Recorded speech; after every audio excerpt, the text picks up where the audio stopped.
两个执行的在你这儿待上2年。Les acteurs, moi, je ne les connaissais pas. Il a fallu que je voie plein de films. Et comme je n'aime pas faire des rencontres superficielles, la production m'a organisé quasiment tous les soirs des dîners. On allait parfois dans des boui-boui, avec des acteurs extrêmement importants là-bas. J'ai finalement choisi des acteurs qui n'étaient pas hyper connus, mais qui maintenant, avant la sortie du film, sont déjà l'acteur principal et numéro 3 maintenant au box-office, parce que c'est un type formidable, il est très charismatique, il est excellent acteur. Et puis, j'ai obtenu ce que j'ai voulu. La fille, par exemple, vient d'Oulan-Bator. Elle, c'est une Mongole de l'autre côté de la frontière. Alors, ils parlent le mongol tous. Hein. Tous les gens qui jouent les rôles de Mongols, ce sont des Mongols. Je suis allé dans plein de bleds où j'ai rencontré des gens formidables. Et ce qui m'a permis aussi d'approfondir ma connaissance de la Mongolie, parce que chacun me racontait sa propre histoire. Le monsieur qui joue le vieux sage, mais il a commencé sa vie dans la steppe à garder les chevaux. Donc je n'avais pas besoin de lui expliquer comment faire. 我被狼迷住了，能不能抓一只小狼崽儿？我研究研究。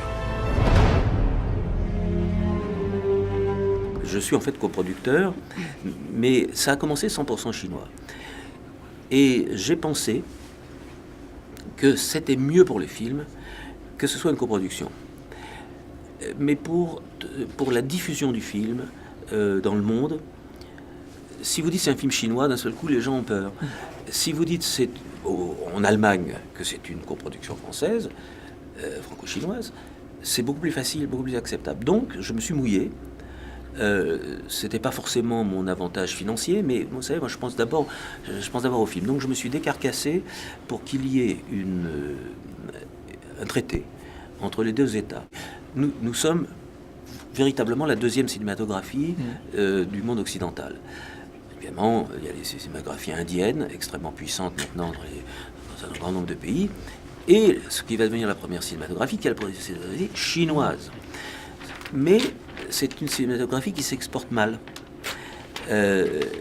Parce que un des problèmes, c'est que les gens ne reconnaissent pas les acteurs. Enfin, vous voyez, il y a toutes ces difficultés.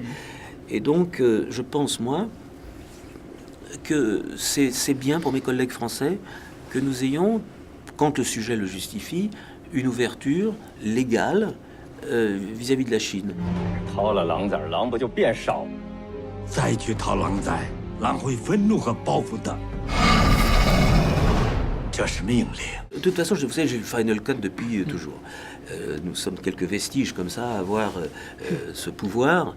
Moi, je fais pas les films si on me dit pas, si on me donne pas le Final Cut. Alors c'est simple. Hein, j'insiste, le film que vous avez vu, c'est celui que j'ai monté, et il est passé comme une lettre à la poste. À ma grande surprise, parce qu'il y avait une autre commission qui me faisait encore plus peur, c'est la commission des minorités, que je respecte, parce que je comprends qu'un film puisse heurter les sensibilités d'une minorité, et c'était pas mon objet. J'ai fait extrêmement attention de respecter tout ce que j'ai pu de la culture mongole. J'avais des conseillers mongols autour de moi depuis l'écriture du scénario. Parce que, vous savez, des fois, les gens se braquent sur un truc qu'on ne peut pas imaginer. Vous mettez, je sais pas, le petit hôtel au mauvais endroit dans la yourte, et d'un seul coup, c'est un scandale. Vous le mettez à gauche ou à droite, ça heurte les gens. 你真的觉得这样做合适吗？在牧羊区里边养狼，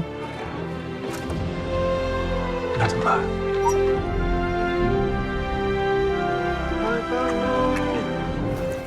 Peut-être une phrase de François Truffaut qui disait qu'il n'y a pas de grand film qui ne soit pas un bon documentaire.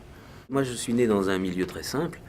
Dans un milieu très simple et qui avait le goût de la connaissance. C'est-à-dire que c'est très étrange. Mes parents n'étaient pas des gens très cultivés, mais ils savaient que c'était important de l'être. Et mes parents m'ont beaucoup emmené au théâtre. J'étais abonné au Concert Colonne, au TNP, à la Comédie Française. Je suis allé toutes les semaines à la Comédie Française, à la même place 52, j'existe toujours à la même place, 52 premier rang de premier balcon, si vous voulez. Alors que mes parents étaient vraiment pas riches, mais ils ont payé ça. Alors chez moi, il n'y avait pas beaucoup de livres, et ça me tourmentait beaucoup. Mais on m'en achetait. Et je pensais dans la terreur que j'avais de pas pouvoir m'en sortir, je pensais que le seul moyen, c'était d'être bon en classe. Et je me suis battu comme un fou pour faire les efforts nécessaires, parce que je voyais pas comment m'en sortir. Alors, mes parents, ils connaissaient leurs voisins, et moi, un jour, j'ai dit, je vais faire du cinéma. Ma pauvre maman, elle était bien embêtée, hein. Et je me souviens, ses amis lui disaient quel dommage, un si bon élève. 这什么？我承认，这是我养的。那狼群要听到声音的话，肯定会来闹的。满山遍野都是狼啊！ Si vous voulez, par rapport à l'actualité, je pense que ce que je disais tout à l'heure, c'est que il ne faut pas tolérer l'intolérance. J'ai trouvé les Français très courtois pendant très longtemps, d'accepter l'inacceptable. Et donc, je pense que là, il va y avoir un changement, et je souhaite qu'il soit élégant. Je crois bien placé pour savoir à quel point on bénéficie de ceux qui ne pensent pas comme nous, à condition que ceux qui ne pensent pas pour nous ne nous égorgent pas.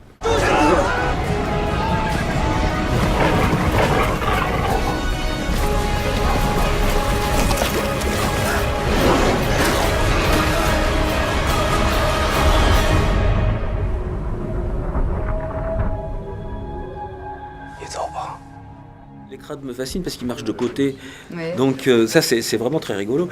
Et j'ai un souvenir de crabes sur la côte nord de l'Australie. J'étais allé passer 3 semaines avec les aborigènes. Et l'endroit où ils vivaient était tellement envahi par les corbeaux que je suis allé dormir sur la plage. Et sur la plage, au moment où je m'endors, j'entends... Et je me suis aperçu que j'étais recouvert d'une centaine de crabes. Ah Qui ouais. migraient de la mer pour aller faire je sais pas quoi, en haut de la plage. Et vous savez quoi? Je me suis dit, c'est la vie. J'ai remis ma capuche et j'ai dormi dans un passage de crabes. Donc j'ai été soumis à la volonté de milliers de crabes pendant toute la nuit. Et j'ai dormi. Je suis très familier du crabe et je le mange bien volontiers aussi.